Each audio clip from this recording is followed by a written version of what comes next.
Welcome to a hidden chapter of biblical lore, the Dominic slaves of King Solomon, where demons weren't just feared, they were commanded. Dive into the untold story of how King Solomon, gifted with a divine ring, enslaved powerful spirits to build his temple and uncover divine secrets.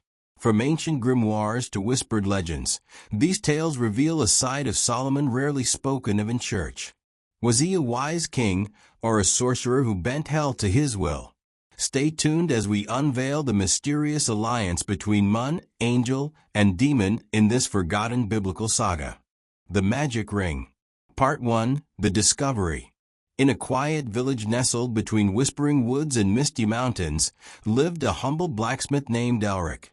He was strong and honest, his hands calloused from years of forging iron. Though respected, Elric led a lonely life. His parents had passed on, and though many admired him, he found little joy in idle talk or shallow companionship. Instead, he spent his days working in the forge, crafting swords, horseshoes, and tools for the villagers. One rainy evening, as thunder rolled across the sky, a stranger arrived. Cloaked in gray and leaning on a twisted staff, the figure entered Elric's forge and laid a bundle on the table. "I need a favor," the stranger rasped. "Mend this ring." Elric opened the cloth to reveal a tarnished silver band, split down the middle.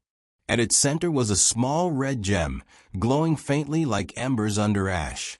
"This is no ordinary ring," the blacksmith murmured. "Where did you get it?" The stranger's eyes glinted. "It found me, as it has now found you." And with that cryptic statement, the stranger turned and vanished into the storm.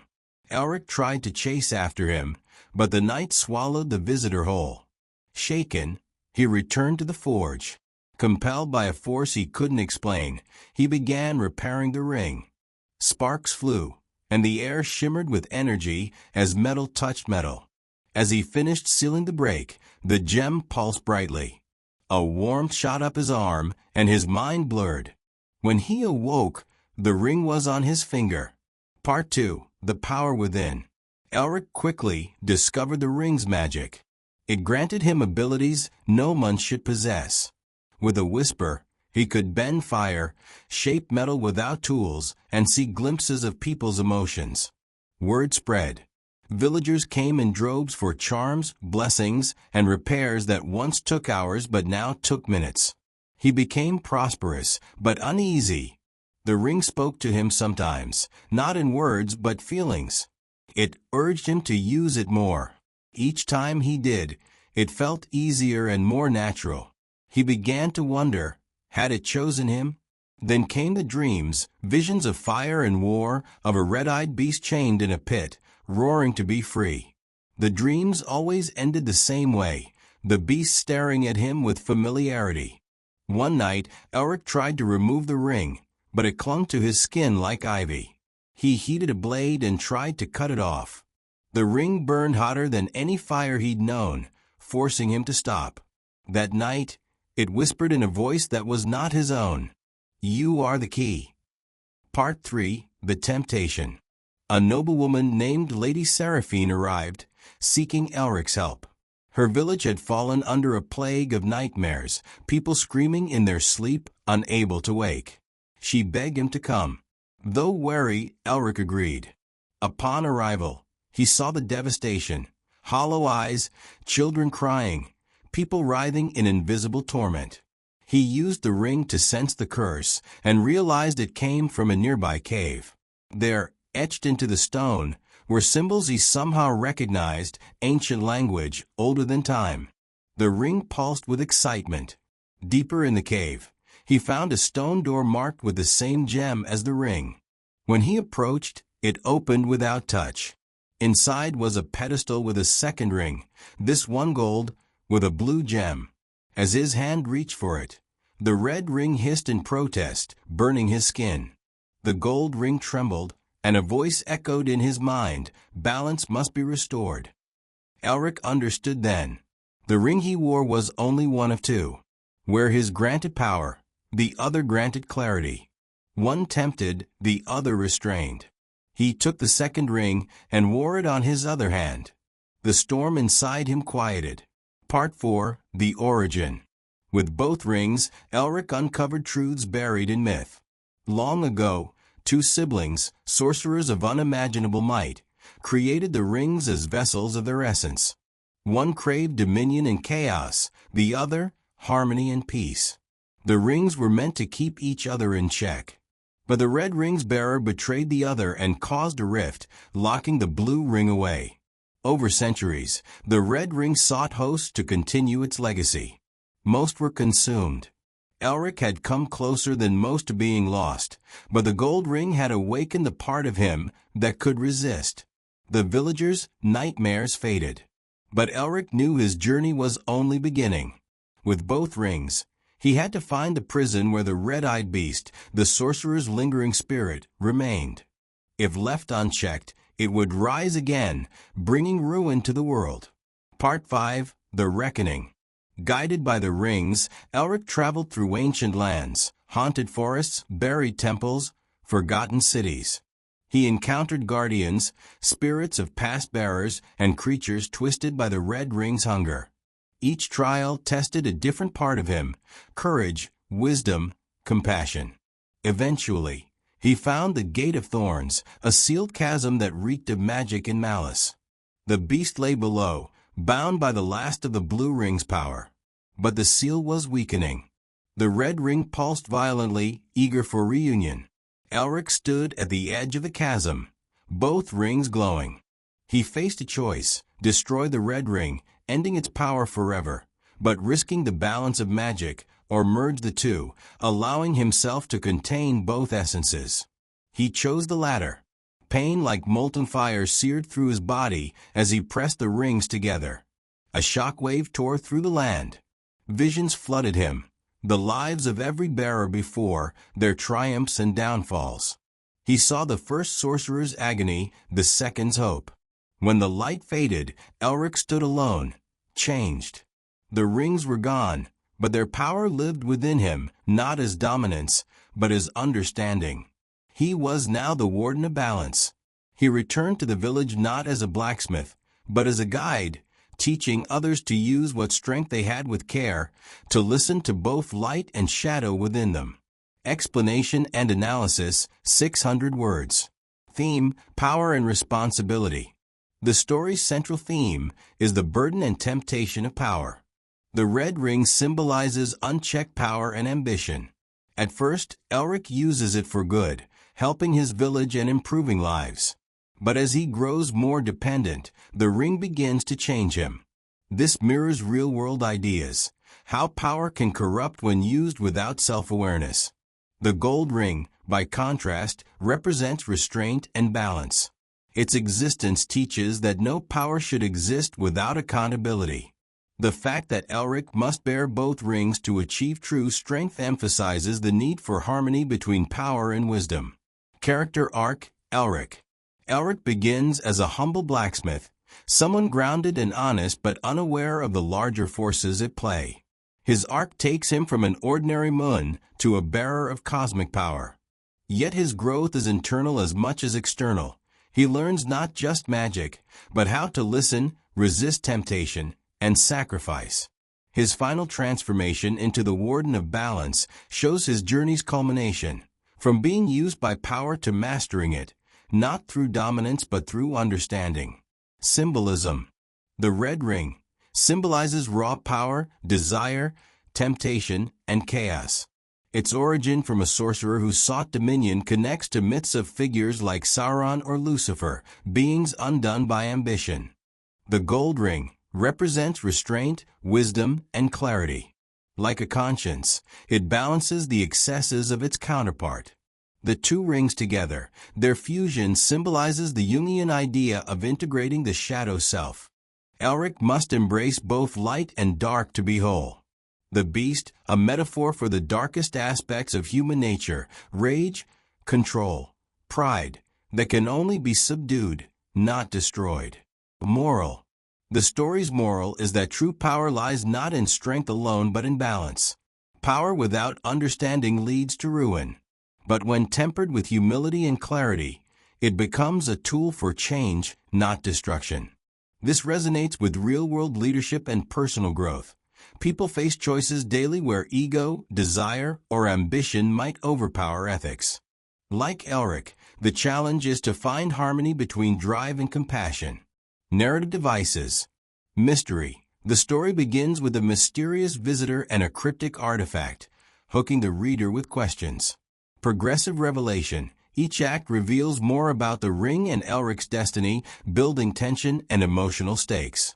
Symbolic journey. The travel through cursed lands and trials mirrors a spiritual journey toward enlightenment. Dualism. The two rings are literal and symbolic representations of dual forces, chaos/order, emotion/reason, self/duty. The Magic Ring is a classic fantasy tale that reflects timeless questions. What does it mean to wield power? Can temptation be overcome? Must we destroy darkness or learn to live with it? Through Elric's journey, we see that the strongest heroes are not those who seek power, but those who understand it and themselves. The story, while rooted in magic, echoes the real human experience of facing one's own darker impulses and learning to become whole. Construction of the Temple, Solomon's Temple. The construction of the temple in ancient Jerusalem, known as Solomon's Temple or the First Temple, stands as one of the most significant achievements in biblical history. Built during the reign of King Solomon in the 10th century BCE, the temple served not only as a place of worship, but also as a symbol of Israel's unity, religious devotion, and cultural identity. The temple was central to Jewish religious life until its destruction by the Babylonians in 586 BCE. This essay explores the construction of Solomon's temple in depth, its historical background, design, materials, labor, religious significance, and impact. Historical background. King David's vision. The idea of constructing a temple did not originate with Solomon, but with his father, King David. According to the Hebrew Bible, David desired to build a permanent dwelling for the Ark of the Covenant, which had been kept in a tent-like sanctuary called the Tabernacle since the time of Moses, 2 Samuel 7. However, God told David through the prophet Nathan that his son would build the temple instead, because David had been a man of war and had shed blood. Solomon's ascension and preparation. Upon becoming king, Solomon began preparations for the construction. He formed alliances, notably with King Hiram of Tyre, who provided skilled craftsmen and materials. Solomon also organized labor and gathered vast quantities of resources. The project was monumental in scale, representing both a religious and political accomplishment. Design and architecture. Dimensions and layout. According to 1 Kings 6, the temple was approximately 60 cubits long, 20 cubits wide, and 30 cubits high, around 90 feet long, 30 feet wide, and 45 feet high by modern measurements. It was divided into three main sections. The ulam, porch, this was the entrance or vestibule of the temple. The hekel, holy place, this larger main room contained the altar of incense, the table of showbread, and the golden lampstands. The debir, holy of holies, the innermost sanctuary, housed the Ark of the Covenant and was considered the dwelling place of God. Materials used. Solomon's temple was constructed using a combination of cedarwood, stone, gold, silver, and bronze. Cedar and cypress wood were imported from Lebanon. Stone was quarried and prepared outside the temple site to avoid noise during construction, 1 Kings 6 verse 7. Gold overlaid the interior, particularly in the Holy of Holies, making it a dazzling, sacred space. Bronze was used for the large altar, the sea, a massive basin, and other utensils. Decorations and furnishings. The temple was richly decorated. Cherubim were carved and overlaid with gold in the Holy of Holies. Palm trees and flowers adorned the walls. Golden lampstands lit the holy place. Two massive bronze pillars, named Jachin and Boaz, stood at the entrance of the temple, serving both decorative and symbolic purposes. Construction process. Labor force. Solomon employed a vast workforce. 30,000 Israelites were conscripted in shifts to work in Lebanon. 70,000 laborers carried burdens. 80,000 stonecutters worked in the hill country. 3,600 supervisors oversaw the laborers. The scale of this workforce emphasizes the massive and organized nature of the project. The workers were divided into rotations, with some working a month in Lebanon and 2 months at home. Time frame. The construction took 7 years to complete. It began in the 4th year of Solomon's reign and was finished in the 11th year. 1 Kings 6 verses 37 to 38. The attention to detail, precision, and craftsmanship made it one of the greatest architectural achievements of the ancient world. Silent construction. One of the unique aspects of the temple's construction was the silence maintained at the building site. The stones were prepared and shaped at the quarry so that no hammer or chisel was heard during the assembly. This emphasized the sanctity of the project, 1 Kings 6 verse 7, and symbolized peace, in contrast to the violence and war associated with King David. Religious significance. God's dwelling place. The temple was considered the earthly dwelling place of Yahweh. While God was believed to be omnipresent, the temple served as a focal point for His presence among His people.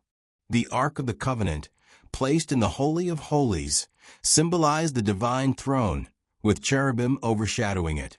Center of worship and sacrifice.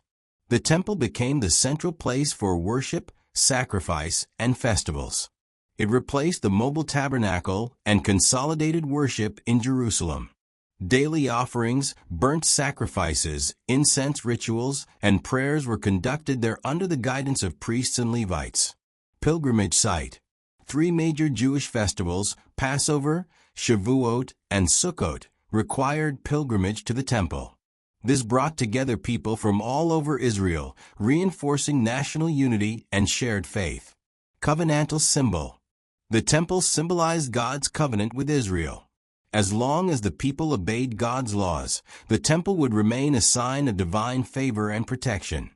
However, prophets warned that disobedience would lead to its destruction, a warning fulfilled when the Babylonians destroyed the temple. Political and cultural impact. Legitimization of Solomon's rule. By constructing the temple, Solomon solidified his authority and united the 12 tribes under a common religious identity. It showed his piety, wisdom, and administrative ability, fulfilling the promise made to David. International recognition. Solomon's temple also enhanced Israel's standing among neighboring nations. The alliance with Tyre and the use of international artisans demonstrated Israel's participation in a larger geopolitical and cultural sphere. Symbol of national identity. The temple served not only religious, but also national purposes. It was the spiritual heart of the kingdom, a symbol of unity, and a repository for sacred traditions and laws. Challenges and criticism. Forced labor. While the temple was a glorious achievement, it also came with social costs. The use of forced labor, 1 Kings 5 verses 13 to 18, generated discontent among the populace. After Solomon's death, this resentment contributed to the division of the kingdom under his son Rehoboam. Religious centralization. Centralizing worship in Jerusalem marginalized other religious centers and practices. While this strengthened monotheism, it also led to tensions between different regions and interpretations of faith. Prophetic warnings. Several prophets, including Jeremiah and Isaiah, warned against placing blind trust in the temple.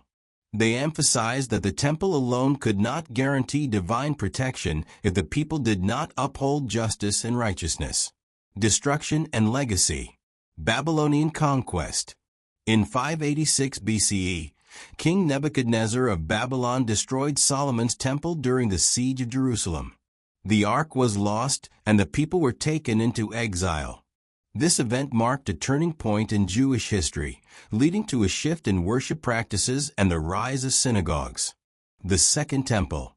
Upon return from Babylonian exile, a second temple was constructed under Zerubbabel, later renovated by King Herod. However, Solomon's temple remained the idealized vision of sacred space in Jewish memory and scripture. Influence on later architecture. Solomon's temple has influenced religious architecture for centuries. Temples, churches, mosques, and synagogues around the world have drawn inspiration from its design. It also plays a central role in Christian and Islamic traditions and eschatological visions. The construction of Solomon's temple was a landmark event in the history of ancient Israel. It symbolized the unity of the tribes, the fulfillment of a divine promise, and the glory of a nation at its peak. With its intricate design, sacred rituals, and spiritual depth, the temple was more than just a building. It was a manifestation of Israel's relationship with God. Though destroyed, its legacy endures in religious thought, architecture, and identity. Solomon's temple reminds us that sacred spaces, while physical, can have enduring spiritual significance that transcends time and geography. Thanks for watching. If you enjoyed this dive into the untold story of King Solomon and the Dominic slaves, demons bound by divine wisdom, don't forget to like, subscribe, and hit the bell for more hidden biblical tales. What other secrets lie between the lines of Scripture? Share your thoughts in the comments. Join us next time as we uncover more forgotten stories from ancient texts. Until then, question everything, seek truth, and remember, history is often stranger than myth. Stay curious, stay enlightened, and may the wisdom of Solomon guide your search. See you in the next episode.